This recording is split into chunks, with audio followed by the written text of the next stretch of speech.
Ito, ready for summer na ang aming terrace. Here, dito. Pwede nang maupo. Mag-relax. Relax, eh. Nasa here siya, relax.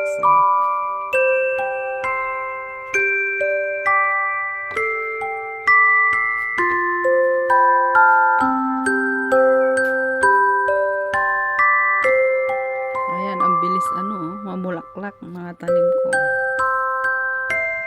Yung munting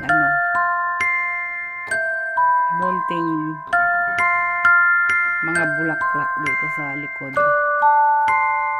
Sa terrace. Katatapos lang naglinis.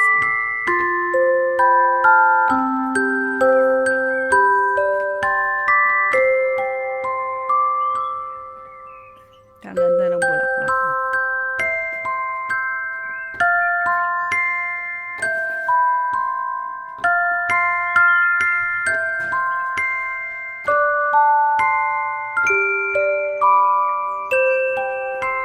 Mahilig sa bulaklak eh.